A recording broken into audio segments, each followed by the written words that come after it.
আপনাদের সকলকে স্বাগতম জানাচ্ছি। সঙ্গে আছে আমি তাহিয়া ইসলাম। মুন্সিগঞ্জের দৈনিক রূপালী বাংলাদেশের প্রথম প্রতিষ্ঠা বার্ষিকী উদযাপন। মুন্সিগঞ্জ থেকে স্টাফ রিপোর্টার মোহাম্মদ নাসির উদ্দিন এর প্রতিবেদন। মুন্সিগঞ্জে প্রথম প্রতিষ্ঠা বার্ষিকী উদযাপন করেছে দৈনিক রূপালী বাংলাদেশ। বুধবার বেলা 12টায় মুন্সিগঞ্জ সাংবাদিক ইউনিয়নের সভাকক্ষে সরকারি হরগঙ্গা কলেজ ও মাঠপাড়া সরকারি প্রাথমিক বিদ্যালয়ে শিক্ষার্থীদের উপস্থিতিতে কেক কেটে অনুষ্ঠানটির সূচনা হয়। অনুষ্ঠানে উপস্থিত ছিলেন দৈনিক টার্মিগাম সম্পাদক ও জাতীয়তাবাদী সাংবাদিক ফোরামের সভাপতি মাহমুদ সেলিম, মুন্সিগঞ্জ সাংবাদিক ইউনিয়নের দপ্তর সম্পাদক মোহাম্মদ রহমতুল্লাহ দেওয়ান, প্রচার সম্পাদক মোহাম্মদ শাহ আলম, কার্যনির্বাহী সদস্য মোহাম্মদ মাসুদ হাসান খান এবং সাংবাদিক রাসেল আহমেদ।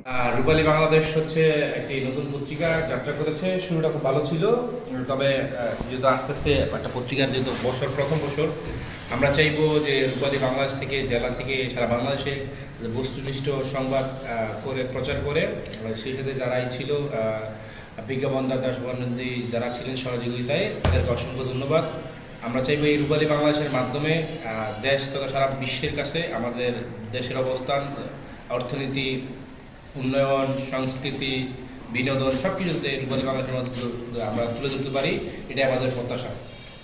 আলোচনা পর্বে বক্তারা দৈনিক রূপালী বাংলাদেশ এর অগ্রগতি, সমৃদ্ধি, ভবিষ্যৎ এবং মানসম্মত সাংবাদিকতার ধারাবাহিকতা বজায় রাখার প্রত্যাশা ব্যক্ত করেন। মোহাম্মদ নাসির উদ্দিন, দেশ আমার টিভি।